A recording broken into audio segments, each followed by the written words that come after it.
Yo, what's up dude? Ketemu lagi dengan kita di sini masih di Indo James Crypto Channel. Hari ini di tanggal 22 di bulan September 2024 guys. Dan seperti biasa ya, hari ini kita langsung saja melihat bagaimana update dari global crypto market cap seperti yang terlihat dari data coin market cap di sini menunjukkan adanya penurunan ya, meskipun tipis banget di 0,08% aja ya, yang menunjukkan bahwa market tampaknya masih stagnan. Dan tentu saja kalau kita lihat di sini untuk Fear and Greed Index juga tidak ada perubahan yang signifikan, masih di poin 51 ya, di area netral. Dan tentu saja semua ini adalah efek kontribusi dari Bitcoin dan juga teman-teman nongkrongnya di sini ya. Kalau kita lihat dalam waktu 24 jam ke belakang, market masih santai aja ya, perubahannya di 0,63% aja.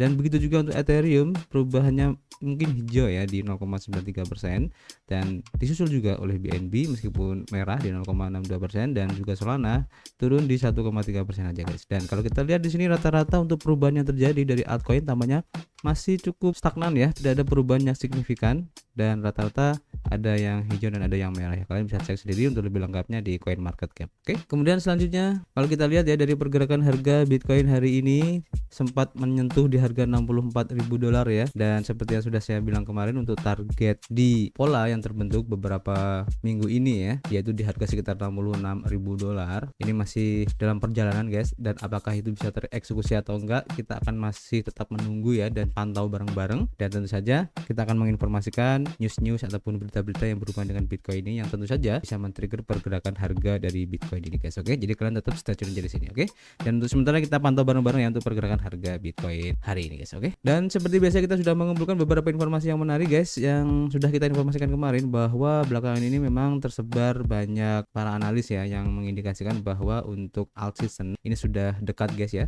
Seperti yang diinformasikan dari Crypto.Nest, di sini juga diinformasikan bahwa untuk alt season ini kayaknya sudah dekat ya, dan prediksi menarik dari beberapa analis akan kita sampaikan di sini ya. Di sini diinformasikan bahwa tren pasar yang diharapkan ini akan lebih menguntungkan ya, dengan apa yang disebut oleh para pedagang sebagai dumb bulls daripada smart bears, yang menunjukkan bahwa pembelian mata uang kripto secara acak mungkin menghasilkan keuntungan yang lebih baik ya daripada taruhan strategis terhadap aset yang lebih lemah guys. Dan pada tanggal 21 September seorang trader ya mengomentari untuk arah pasar yang potensial, di mana selaras dengan pola yang diamati dalam siklus sebelumnya, di mana sebagian besar mata uang kripto itu mengalami momentum positif meninggalkan posisi bearish pada posisi yang kurang menguntungkan guys. Di sini ada analis Martinez yang menunjukkan pada tanda-tanda bahwa alt season ini dapat dimulai guys, di mana biasanya untuk alt season itu terjadi ketika altcoin sebagai mata uang kripto selain Bitcoin ya, ini meraih keuntungan besar, dan ia mencatat bahwa dominasi pasar untuk Bitcoin ini tampaknya melemah ya, yang mengindikasikan kemungkinan penurunan. Sementara untuk kapitulasi pasar koin yang kurang dikenal baru-baru ini meningkat setelah menembus tren penurunan guys. Di sini Martinez menyoroti bahwa dominasi untuk Bitcoin menunjukkan tanda-tanda kerentanan ya dalam pola rising wedge, dan pasar altcoin keluar dari pola dropping wedge yang menandakan datangnya alt season guys. Dan itu kalian bisa cek sendiri di Bitcoin dominant ya, yang juga terlihat ada penurunan yang cukup lumayan guys. Kalian bisa cek di coin market cap ya. Dan sentimen ini juga diamini oleh analis dan juga trader lain di bidang kripto, seperti ada Michael van de Poppe yang secara aktif juga mencari peluang ya, dan tetap berinvestasi besar pada altcoin. Dan sementara itu trader kredibel kripto dan juga Alan Santana juga telah berbagi pandangan pesimis ya terhadap Bitcoin, sambil menyatakan optimisme terhadap altcoin seperti Curve dan juga Solana ya, yang memperkuat ekspektasi akan musim altcoin yang segera terjadi guys. Jadi untuk sementara guys, tampaknya kalau kita lihat ya, pergerakan market memang cukup positif ya untuk altcoin. Itu terlihat dari pergerakan hari ini dan juga kemarin ya, yang naik cukup lumayan tinggi. Dan kita akan pantau bareng-bareng apakah memang benar untuk sekarang ini alt season sudah mulai masuk, atau ini hanya sekedar hype aja guys. Oke, kita akan pantau bareng-bareng. Kemudian selanjutnya guys, mungkin buat teman-teman semua yang lagi nunggu ya untuk project Hamster Combat, khususnya untuk airdropnya ya, dan memang lagi hype sekarang untuk project Hamster Combat ini, karena sebentar lagi akan segera rilis ya. Dan seperti diinformasikan di Cryptopolitan ya, dimana untuk airdrop dari Hamster Combat di Binance ini akhirnya terungkap guys. Jadi ini merupakan salah satu kejutan yang cukup lumayan ramai ya diperbincangkan, dimana Binance juga akhirnya merilis ya, atau akan segera meluncurkan juga untuk Hamster Combat guys. Artinya tentu saja ini akan memberikan efek yang cukup signifikan ya dari harga Hamster Combat itu sendiri guys. Dimana diinformasikan di sini ya untuk Hamster Combat yang merupakan game clicker ya berbasis Telegram yang epic. Ini baru saja mengambil cuplikan atau snapshot untuk musim pertamanya dan mengunci distribusi token untuk acara pembuatan token atau TGE ya yang akan diadakan sekitar tanggal 26 September nanti dengan lebih dari 300 juta pengguna aktifnya. Dan strategi anti kecurangan dalam game ini membuat banyak orang kesal ya karena banyak pemain yang ditegur atau dicap sebagai penipu guys. Jadi banyak akun yang disuspend. Dan dalam postingan X terbaru dari Binance akhirnya mengumumkan ya untuk kampanye Hamster Combat Mega di mana bursa kripto Binance memberikan hadiah voucher token hamster senilai $30.000 dalam langkah terbarunya, di mana pengguna perlu menyelesaikan beberapa tugas untuk mendapatkan kesempatan meraih bagian dari kumpulan hadiah. Dan Hamster Combat ini baru-baru ini ya ditambahkan ke pool untuk peluncuran Binance untuk salah satu acara farming token paling epic tahun 2024, dan acara ini memungkinkan pengguna untuk mendapatkan token baru dengan mempertaruhkan BNB dan juga FDUSD mereka guys. Dan Binance akan mendaftarkan token hamster pada tanggal 26 September nanti, dan ini akan menjadikan Binance sebagai bursa pertama yang mendaftarkan token tersebut. Keren banget ya. Disebutkan ya bahwa mulai tanggal 19 September hingga 25 September peserta ini dapat memperoleh 3 miliar token hamster yang merupakan 3% dari total pasokannya ya. Dimana token ini akan tersedia sebagai hadiah bagi pengguna yang telah mengunci token BNB dan juga FDUSD mereka ya di Binance. 85% dari hadiahnya sekitar 2,55 miliar hamster ini akan masuk ke pool BNB. Sementara untuk 15% sekitar 450 juta token hamster akan masuk ke FDUSD guys. Dan ada batasan ketat ya per jam agar tetap adil, yaitu sekitar 1,5 juta hamster per jam ditetapkan untuk BNB dan 267.000 untuk FDUSD. Selain itu ya, muncul kemarahan guys dari para user untuk hamsternya ya, untuk airdropnya khususnya, dimana airdrop dari hamster ini pada musim pertama telah memicu kemarahan di komunitas kripto karena sekitar 63% pemainnya itu didiskualifikasi sebelum acara besar tersebut guys. Dan para pemain ini dilaporkan telah didiskualifikasi ya karena kehilangan kunci dalam gamenya. Dan di sini komunitas merasa tertipu dan dikhianati karena awalnya pemain diberitahu bahwa kunci tidak penting untuk mendapatkan airdrop, dan kejutan besar datang ketika ternyata pengumpulan kunci sangat penting dan sekarang mereka yang tidak memiliki cukup kunci tidak akan mendapatkan airdropnya guys. Jadi cukup menyebalkan juga ya.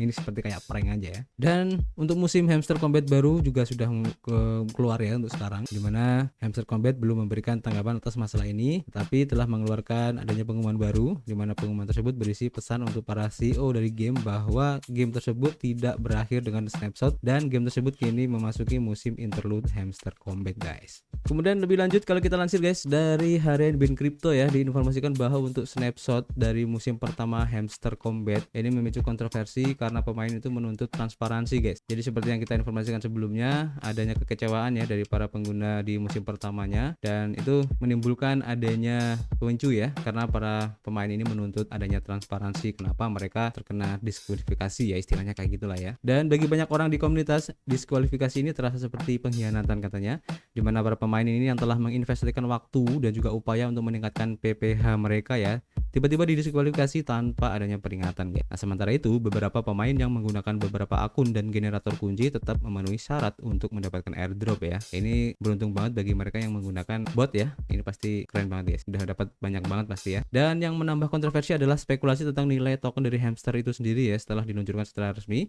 dimana para pemain ini telah menyatakan kekhawatiran bahwa harga token tersebut mungkin ditetapkan pada $0,01 guys, yang menyebabkan kekecewaan atas potensi keuntungannya guys. Nah ini bukan kontroversi pertama yang mempengaruhi airdrop dari Hamster Combat ini ya, dimana Bin Crypto juga pernah melaporkan bahwa game tersebut menghadapi reaksi keras ketika tim menunda airdrop dari tanggal awalnya pada bulan Juli karena adanya tantangan operasional katanya. Dan masalah ini lebih lanjut muncul ketika Binance mengumumkan bahwa Hamster Combat sebagai project ke-58 pada platform launch poolnya. Dan meskipun awalnya peluncuran tersebut mengundang kegembiraan, namun dengan cepat berubah menjadi sumber pertentangan ya dalam komunitas Hamster Combat itu sendiri guys, dimana para pemain merasa bahwa proyek tersebut belum siap untuk platform sebesar itu, dan sementara itu yang lain menyatakan bahwa model tap to earn dan seringnya penundaan menimbulkan kekhawatiran tentang keberlanjutan dari proyek Hamster Combat itu sendiri guys. Kemudian visi berani untuk Hamster Combat ya untuk musim kedua dan juga selanjutnya, dimana tim tersebut juga telah berbagi rencana ambisius ya untuk musim kedua yang akan mencakup perluasan besar-besaran pada permainan tersebut guys, dan mereka membayangkan Hamster Combat akan berkembang dari satu permainan menjadi platform permainan yang lengkap yang menawarkan banyak permainan untuk dipilih oleh para pemainnya guys. Dan ini seperti Catizen kemarin ya, dimana Catizen ternyata juga mempunyai banyak permainan-permainan baru ya yang dikembangkan juga guys. Ini keren banget. Jadi kita tunggu aja nanti kalau memang benar Hamster Combat ini bisa berkembang ya. Tentu saja tidak akan menutup kemungkinan akan ada permainan-permainan baru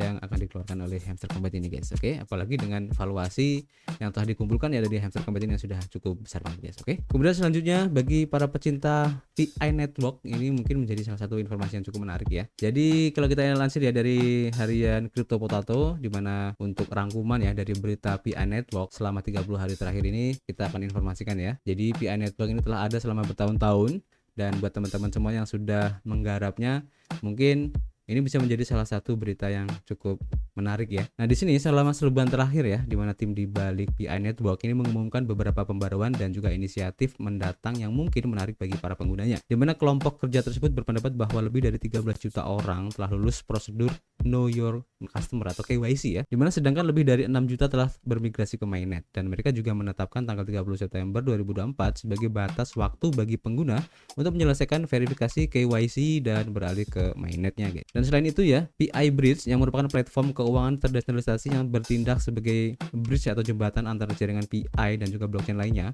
memperkenalkan NFT pool pada aplikasinya guys. Dan tim menyarankan para penambang untuk menyetorkan token yang tidak dapat dipertukarkan atau NFT ya, untuk dipertaruhkan di aplikasi tersebut sebelum 30 September 2024 ini guys. Namun awal minggu ini PI Network juga mengubah tenggat waktunya ya, seperti yang dilaporkan oleh Crypto Potato, di mana prosedur verifikasi untuk Know Your Customer atau KYC diperpanjang hingga 30 November 2024, sementara tenggat waktu terakhir bagi pengguna untuk bermigrasi ke mainnet dipindahkan ke malam tahun baru guys. PI Bridge juga menyelenggarakan podcast khusus pada akhir Agustus yang menjanjikan akan membahas peluncuran mainnet yang sangat dinantikan ini ya.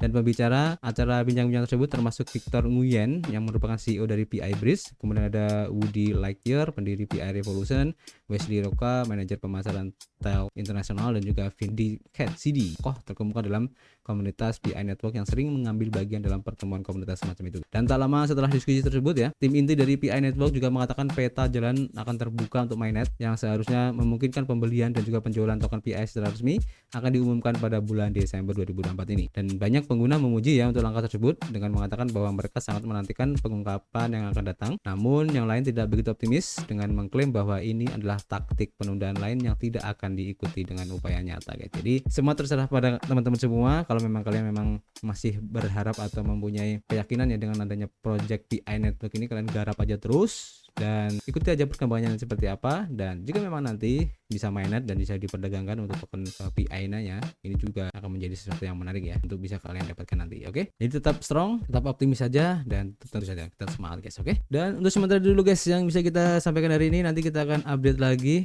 dan seperti biasa kita masih menunggu kritik dan saran kalian di kolom komentar. Nanti kita bisa ngobrol banyak di dalamnya, dan tentu saja kita akan ketemu lagi di informasi berikutnya. Peace.